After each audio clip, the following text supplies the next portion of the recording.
വാഹന ലോകത്ത് സാങ്കേതിക വിദ്യ മാറിക്കൊണ്ടിരിക്കുന്ന ഒരു കാലഘട്ടത്തിലാണല്ലോ നാം നിൽക്കുന്നത്. ബാല്യകാലം മുതൽ വാഹനത്തോടുള്ള അഭിനിവേശത്താൽ ഈ ഫീൽഡിലേക്ക് തലമുറകളിലൂടെ കടന്നു വന്ന പത്തനംതിട്ട ജില്ലയിലെ കോഴഞ്ചേരി ടൗണിൽ പ്രവർത്തിക്കുന്ന തോവേലിൽ ഓട്ടോമൊബൈൽസിന്റെ ഉടമ ബോബിച്ചായന്റെ വിശേഷങ്ങളാണ് ഇന്ന് നിങ്ങളായിട്ട് ഷെയർ ചെയ്യുന്നത്. അതേപോലെ പുതിയതായി ഇൻഷുറൻസ് സെഗ്മെന്റിലേക്കും തോവേലിൽ ഓട്ടോമൊബൈൽസ് പ്രവേശിക്കുകയാണ്. അപ്പോൾ ഈ എല്ലാ വിശേഷങ്ങളിലേക്കും നമുക്ക് കടക്കാം. ഹലോ, എങ്ങനെയാണ് ഈ ബിസിനസ് ഫീൽഡിലേക്ക്, കാറിന്റെ ഫീൽഡിലേക്ക് ബോബിച്ചാൻ വന്നത്? ഈ ഓർമ്മയായ കാലം മുതൽ ഞങ്ങൾക്ക് വർക്ക്ഷോപ്പ് ഉണ്ട്. അത് ഫ്രം 79 അന്ന് പപ്പ തുടങ്ങിയതാണ്. എന്നിട്ട് ഞാൻ ഓർമ്മയായ കാലം മുതൽ വണ്ടി ഇത് സംബന്ധിച്ചുള്ള കാര്യങ്ങളെല്ലാം കണ്ടുകൊണ്ടാണ് അതും വളർന്നു വന്നതും എല്ലാം.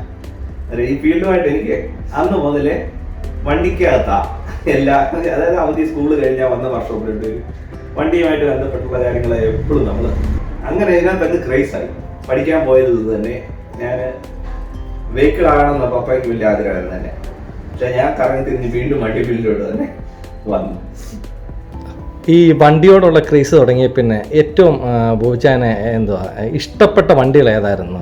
ബോബിച്ചാൻ്റെ ഒരു ഫേവറേറ്റ് ഇഷ്ടപ്പെട്ട വണ്ടി എന്ന് ചോദിച്ചാൽ എനിക്ക് ഈ വലിയ ഹൈ എൻഡ് വണ്ടിയോട് അത്ര വലിയ ക്രേസ് ഇല്ലായിരുന്നു ചെറുപ്പത്തിൽ.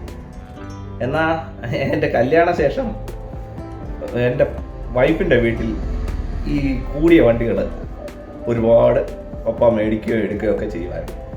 അതിനകത്ത് കയറിയ പിന്നെ എനിക്ക് ഈ ഇമ്പോർട്ടഡ് വണ്ടിയിലും ഒക്കെ ക്രൈസ് അതേലോട്ടങ്ങ് തിരിഞ്ഞു. അന്ന് മുതലേ ശരിക്കും പറഞ്ഞാൽ ക്രൈസ് എന്ന് പറഞ്ഞ് തുടങ്ങുന്ന വണ്ടി. അന്നത്തെ വണ്ടികളും ഇപ്പോഴത്തെ വണ്ടികളുടെ മേക്കിംഗ്, ബോബിച്ചാൻ ഈ ഫീൽഡിലേക്ക് വന്നതാണല്ലോ, ഒരു ഡിഫറൻസ് എന്താ ബോബിച്ചാൻ ഫീൽ ചെയ്യുന്നത്? അവൻ്റെ ബിൽ ക്വാളിറ്റി ആയിക്കോട്ടെ, എൻജിൻ്റെ ഒക്കെ പെർഫോമൻസും ഒക്കെ ഇപ്പം വെച്ച് നോക്കുമ്പോൾ എങ്ങനെയാണ് അത് താരതമ്യം ചെയ്യുന്നത്? ഒരു ക്വാളിറ്റി എന്ന് പറഞ്ഞാൽ പഴയ മെയിനായിട്ട് ബോഡി ക്വാളിറ്റി ആയിരുന്നു പഴയ വാഹനങ്ങൾക്കെല്ലാം മെയിനായിട്ടുണ്ടായിരുന്നു. ഇപ്പം അങ്ങനെ ഒരു സാധനമില്ല. എന്നാൽ എൻജിൻ വൈസ് ഇപ്പോൾ ഒത്തിരി അഡ്വാൻസ്ഡ് ആയി. പെട്രോൾ വാഹനങ്ങളിൽ ഉള്ള എൻജിന് എന്ന് പറഞ്ഞാൽ ഇപ്പം പെർഫെക്ഷൻ പറയാൻ അതായിരിക്കും ഏറ്റവും നല്ലത്.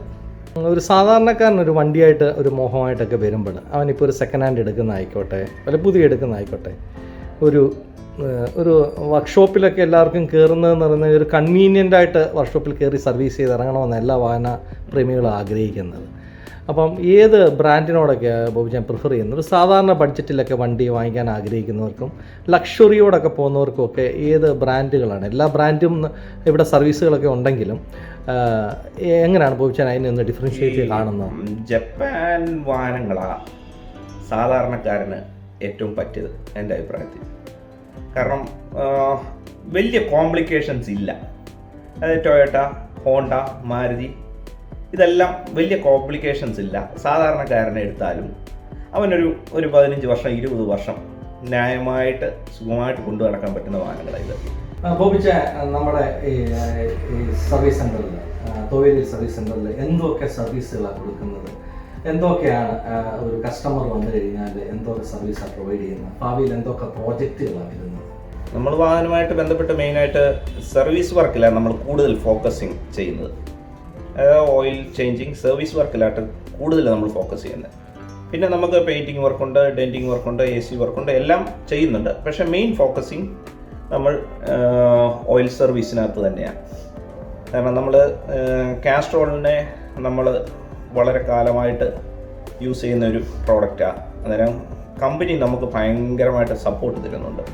അതായത് ഞങ്ങൾക്കൊരു 6 മാസം കൂടുമ്പം പുതിയ വാഹനങ്ങൾ വരുന്നതിനെക്കുറിച്ചുള്ള അപ്ഡേഷനും ഇതിൻ്റെ പുതിയ സോഫ്റ്റ്വെയർസ് തരിക, ഇങ്ങനെയുള്ള ഒരുപാട് ഹെൽപ്പ് നമുക്ക് കമ്പനി വക കിട്ടുന്നുണ്ട്. ഇപ്പം കാസ്ട്രോൾ ഇറക്കുന്ന ഒരുമാതിരിപ്പെട്ട എല്ലാ ടൈപ്പ് ഓയിലുകളും നമ്മളുടെ കയ്യിൽ സ്റ്റോക്കുണ്ട്.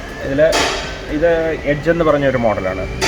ഇത് ഏറ്റവും കൂടിയ ഓയിലാണ് കാസ്ട്രോളിൽ ഇറങ്ങുന്നത്, അഡ്വാൻസ് സിന്തറ്റിക്. ബാക്കിയുള്ളതെല്ലാം പല ഗ്രേഡുകളുണ്ട് ഇപ്പോൾ ഇറങ്ങുന്നത്. 10W40, 5W30 എല്ലാ ഗ്രേഡ് ഓയിലും നമ്മുടെ കയ്യിൽ എപ്പോഴും സ്റ്റോക്ക് കാണും. ഇപ്പോൾ എല്ലാ വണ്ടികളുടെ സർവീസും നമ്മൾ ചെയ്യുന്നുണ്ട്, എല്ലാ വാഹനങ്ങളുടെയും ചെയ്യുന്നുണ്ട്. എൻജിൻ വൈസും എല്ലാം, എൻജിൻ വൈസും വർക്കുകളെല്ലാം ചെയ്യുന്നുണ്ട്. ടൈമിംഗ് സൈഡ് ചെയ്യുന്നുണ്ട്, ഗിയർ ബോക്സ്, ക്ലച്ച്, സസ്പെൻഷൻ, അങ്ങനെയുള്ള എല്ലാ ഭാഗങ്ങളും പെയിന്റിംഗ് വർക്ക്. ലക്ഷറി വണ്ടികളുടെ ഏതൊക്കെയാണ്? ലക്ഷറി വണ്ടി, എല്ലാ ലക്ഷറി വണ്ടിയും നമ്മൾ എടുക്കുന്നുണ്ട്. എന്നാൽ ഇതിനകത്ത് എല്ലാ ഭാഗങ്ങളും നമ്മളെ കൊണ്ട് ചെയ്യാൻ പറ്റത്തില്ല. നമുക്ക് എല്ലാം ചെയ്യുമെന്ന് നമ്മൾ പറയത്തില്ല, എന്നാൽ നമുക്ക് കുറേ കാര്യങ്ങൾ ചെയ്യാൻ പറ്റുന്നുണ്ട്. അങ്ങനെയുള്ള പല കാര്യങ്ങൾ ചെയ്യുന്നുണ്ട്. ക്യാമറ, ഇതിൻ്റെ ഡിക്കിയും ബമ്പറും ലൈറ്റും എല്ലാം കൂടെ തന്നെ ക്വാർട്ടർ പാനലും എല്ലാം കൂടെ 1.25 ലക്ഷം രൂപ വിലയുണ്ട്. നമ്മൾ നമ്മുടെ ഡെൻ പുള്ളറെ റിപ്പയർ ചെയ്തെടുക്കാനാണ്. കാരണം ഇതിത്തെ 10 വർഷത്തിന് മുകളിലായ വണ്ടികളാണ്. ഇതൊന്നും റീപ്ലേസ് ചെയ്ത് പണിതാൽ മുതലാകുന്നതല്ല. ഇതിപ്പോൾ 2 ലക്ഷം രൂപയ്ക്ക് അടുത്തുള്ള എസ്റ്റിമേറ്റ് കോസ്റ്റ് കമ്പനി വന്നതാണ്. നമുക്കൊരു ബിലോ 50,000 റുപ്പീസിന് നമ്മളിത് റിപ്പയർ ചെയ്ത് കൊടുക്കാൻ പറ്റും. ഇത് നമ്മുടെ ഡെൻ പുള്ളർ എന്ന് പറയുന്ന ഒരു മെഷീനാണ്. ഇതിൻ്റെ മെയിൻ വർക്ക് എന്ന് പറഞ്ഞാൽ നമുക്ക് പണ്ടൊക്കെ എന്ന് പറഞ്ഞാൽ ഈ ഡോർ ഇത്രയും നല്ല ചളുക്കം വരുമ്പോൾ ഇതങ്ങ് കമ്പനിയിലൊക്കെ കൂടുതൽ ഇത് റീപ്ലേസ് ചെയ്യുന്നത്. ഇതിപ്പോൾ നമുക്ക് ഡോർ പാഡ് പോലും അഴിക്കണ്ട, നമുക്ക് പുറമെ ഈ പുള്ളറിൽ ഇത് വലിച്ചെടുത്ത് അത് പെയിൻറ്റിങ് വർക്ക് ചെയ്ത് കഴിയുമ്പോൾ അത് അതേ ഫിനിഷിങ് പുതിയതുപോലെ തന്നെ പെർഫെക്റ്റ് ആയിട്ട് കിട്ടും. ഇപ്പോൾ ഈ ഒരു ഡോർ വേണം 25,000 മോർ ദാൻ 25,000 റുപ്പീസ് വില ഈ ഒരു ഡോറിൻ്റെ വില. നമുക്കിപ്പോൾ ഈ ഒരു ഡോർ ലെവൽ ചെയ്ത് പെയിൻറ്റ് അടിക്കുന്ന ഒരു 5,000 രൂപ താഴെ നമുക്ക് ചിലവ് വരുന്നുള്ളൂ. പുതിയ ഡോർ വന്ന് അത് പെയിൻറ്റ് പഠിച്ച് വരുമ്പോൾ ഒരു 30,000-35,000 രൂപ വരെ ഒരു ഡോറിൻ്റെ വില വരും. ഇതിപ്പോൾ നമുക്കൊരു 5,000 രൂപയ്ക്ക് നമുക്കിത് ഫിനിഷ് ചെയ്തെടുക്കാൻ പറ്റും. ഇതിപ്പോൾ അകത്തോട്ടിരിക്കുന്ന ഭാഗങ്ങളും പുള്ളറെ വലിച്ചിങ് എടുക്കുക. പെട്രോൾ വണ്ടികൾക്ക് മെയിൻ കംപ്ലൈൻറ്റ് വരുന്നത് സൈലൻസർ ദ്രവിക്കുന്നതാണ്. കാര്യം ഇത് ശരിക്കും പറഞ്ഞാൽ കമ്പനികളിലെല്ലാം റീപ്ലേസ് ആണ്, ഭയങ്കര വിലയാണ് സൈലൻസർ. നമുക്ക് ബോഡി ഷോപ്പിൽ ഇത് നമുക്ക് റിപ്പയറിങ് പരിപാടികളുണ്ട്. നമ്മൾ പാച്ച് വർക്ക് ചെയ്ത് റിപ്പയർ ചെയ്ത് കൊടുക്കുന്നുണ്ട്. അത് കോസ്റ്റ് ഒത്തിരി കുറയ്ക്കുന്ന ഒരു കാര്യമാണ്. ബഡ്ജറ്റിൽ നമുക്ക് ഇതിൻ്റെ എല്ലാം സർവീസും റിപ്പയർ ചെയ്തൊക്കെ എടുക്കാം. പാർട്സ് കഴിവതും മാക്സിമം യൂസ് ചെയ്യാമോ? ഇതിപ്പം ഇതുപോലെ ദ്രവിച്ച് പോയേക്കുന്ന പാച്ച് വർക്ക് ചെയ്യാൻ പോവാം. ഇത് നമ്മുടെ സ്കാനിങ് ടൂളാണ്. അങ്ങനെ ഇലക്ട്രോണിക് സംബന്ധമായിട്ട് എന്ത് കാര്യങ്ങളുണ്ടെങ്കിലും നമുക്ക് ഇതിനകത്ത് സിസ്റ്റത്തിൽ അറിയാം.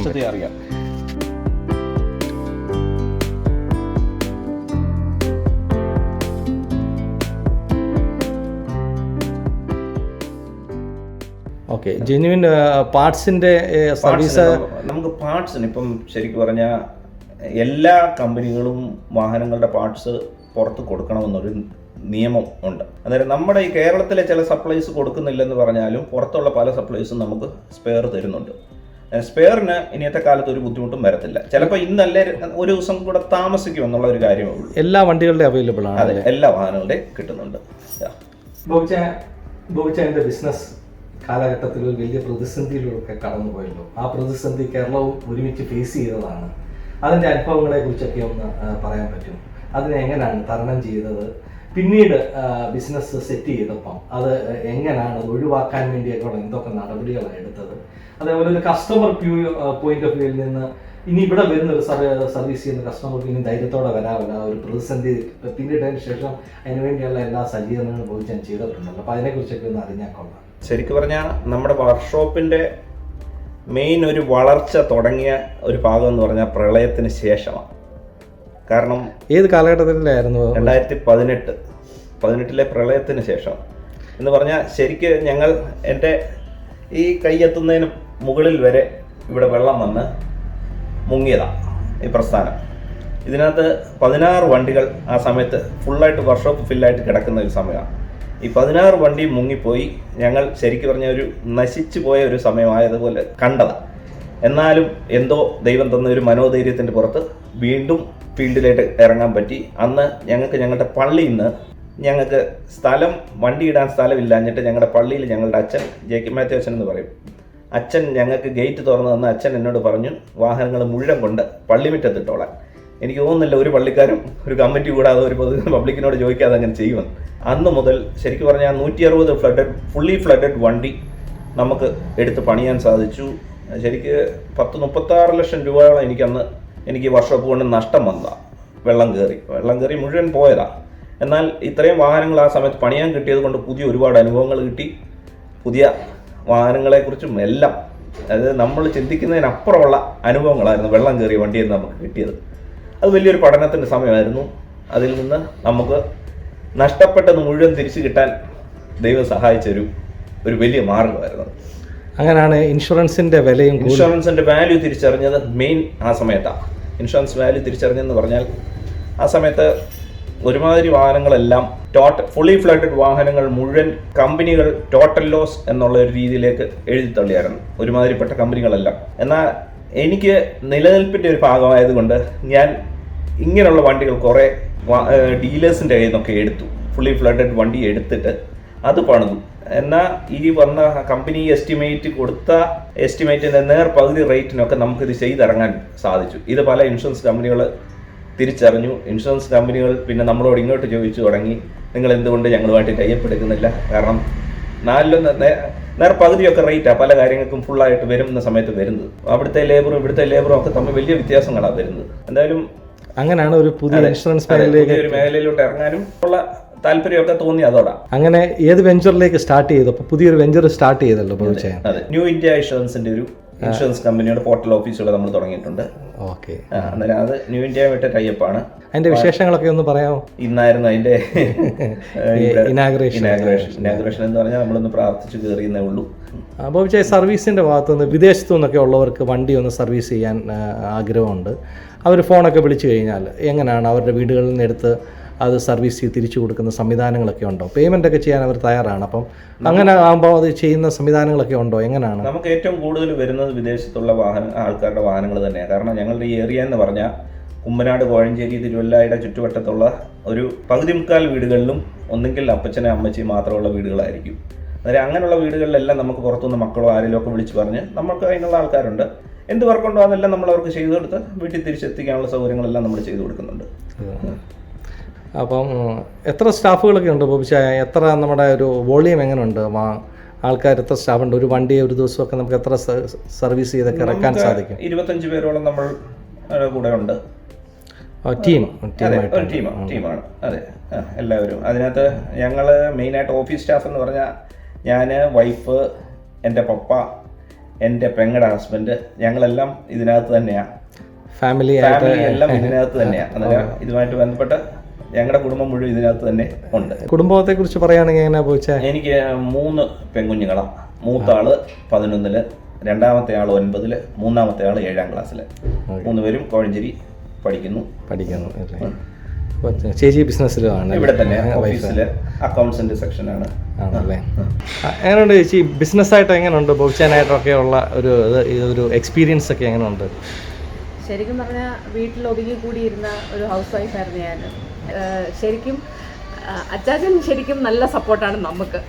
അതാണ് അതിനകത്തെ ഒരു മെയിൻ കാര്യം. ഇതിപ്പോൾ ഒരു 7 വർഷത്തോളമായി ഞാനും ഹസ്ബൻഡും കൂടെ സഹായത്തിന് നിൽക്കുന്നു. ഇപ്പോൾ അച്ഛനാണെങ്കിലും എങ്ങോട്ടേലും ഒന്ന് പോകണമെങ്കിലും ഒക്കെ ഇപ്പം ഏൽപ്പിച്ചിട്ട് പോകാറുണ്ട്. കുഴപ്പമില്ല, അത്യാവശ്യം ദൈവകൃപയാൽ നന്നായിട്ട് പോകുന്നുണ്ട്. വീട്ടിലൊരു പഴയ നല്ല ഒരു വണ്ടി കിടക്കുന്നുണ്ടല്ലോ, അതിനെ കുറിച്ചുള്ള വിശേഷങ്ങളൊക്കെ? അത് എൻ്റെ ഫാദറിൻ്റെ വണ്ടിയാണ്. ഒരു ഫിയറ്റ് 1952 മോഡലാണെന്ന് എൻ്റെ ഒരു അറിവ്. അത് ഞങ്ങളൊരു ആൻറ്റിക്കായിട്ട് ഇട്ടേക്കുക. അത് ഇപ്പം ശരിക്കും പറഞ്ഞാൽ അത് ഒരു ഫുൾ വർക്കിനായിട്ട് കയറ്റിയേക്കുക. അത് എൻജിൻ വർക്ക് തുടങ്ങി എല്ലാ വർക്കും ചെയ്ത് ഇറക്കാൻ വേണ്ടി കയറ്റിയേക്കുക. ദൈവം സഹായിച്ചാൽ 2 മാസത്തിനാവും പണിയെല്ലാം തീർന്ന് ഇറങ്ങും. ഒരു വിൻറ്റേജ്. അതെ, വിൻറ്റേജ് ആയിട്ട് തന്നെ സൂക്ഷിക്കാനാണ്. അത് വർഷങ്ങളായിട്ട് ഞങ്ങളുടെ കയ്യിലുള്ളതാണ്. അത് കൊടുക്കുന്നില്ല. അതിന് വലിയ വലിയ ഓഫേഴ്സൊക്കെ പലരും നിന്നും വന്നതാണ്. അത് അതിനകത്ത് ഒരു ഗുണമെന്ന് പറഞ്ഞാൽ നമ്മൾ അതുകൊണ്ട് റോഡിലൂടെ പോയാൽ ബെൻസ് പോകുന്നേക്കാളിലും നമുക്കൊരു ആൾക്കാർ കൗതുകത്തോടെ വണ്ടിപ്രേമികൾക്ക് എന്നും ഒരു കോവിഡിന് ശേഷം ഉള്ള ഈ വാഹന ലോകത്തെ പ്രതീക്ഷകളൊക്കെ എന്തൊക്കെ ബോബിജാൻ എൻ്റെ മനസ്സിലുള്ളത്? ഇനിയുള്ള ഈ 2023 എങ്ങനെ നോക്കിക്കാണുന്നു? കോവിഡിന് ശേഷം ഇപ്പോൾ ശരിക്കും പറഞ്ഞാൽ ഞങ്ങൾക്കൊക്കെ ബിസിനസ് കൂടിയിട്ടേ ഉള്ളൂ വാഹനമായിട്ട് ബന്ധപ്പെട്ട്. കാരണം പഴയതിനേക്കാളും ഇപ്പോൾ എല്ലാ വീടുകളിലും എല്ലാവർക്കും പ്രൈവറ്റായിട്ട് വാഹനങ്ങളായി. ആ ഒരു കോവിഡിൻ്റെ കാലഘട്ടത്തിൽ ഏറ്റവും വലിയ സംഭവിച്ച് എല്ലാ വീടുകളിലും വാഹനമായി. ശരിക്കും പറഞ്ഞാൽ ഡബിൾ കസ്റ്റമർ ആയ ഒരു അവസ്ഥയാണ് വാഹന രംഗത്ത്. ഞങ്ങൾക്ക് നല്ല പ്രതീക്ഷ നൽകുന്ന ഒരു കാലഘട്ടമാണ് വാഹന കാലഘട്ടം. ശുഭഭാവിയിലേക്ക് തന്നെ തീർച്ചയായിട്ടും സർവീസുമായിട്ട് ബന്ധപ്പെട്ട് നല്ല രീതിയിൽ തന്നെ നിൽക്കുവാണെങ്കിൽ വളരെ മെച്ചപ്പെട്ട ഒരു കാലമാണ് വരുന്നത്.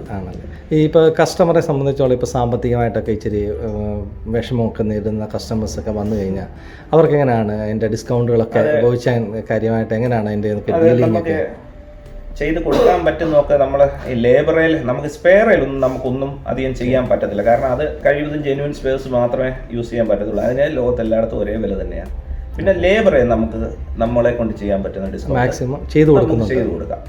എല്ലാവരും ഇല്ലായ്മയിൽ നിന്നൊക്കെ വന്നവരായതുകൊണ്ട് എല്ലാവർക്കും ഈ ബുദ്ധിമുട്ടുകൾ അറിയാം. എല്ലാ രീതിയിലുള്ള കസ്റ്റമറെയും നമുക്ക് ഉൾക്കൊള്ളാൻ പറ്റും. ഉണ്ട്. അപ്പം ഈ വരുന്ന വർഷം വലിയൊരു അനുഗ്രഹിക്കുന്ന വർഷമായിട്ട് മാറട്ടെ കേട്ടോ. കൂടുതൽ ഉയരങ്ങളിലേക്ക് ദൈവം അനുഗ്രഹിച്ചു ഉയർത്തട്ടെ. ഹാവ് എ ഗ്രേറ്റ് ഇയർ കേട്ടോ. Thank you.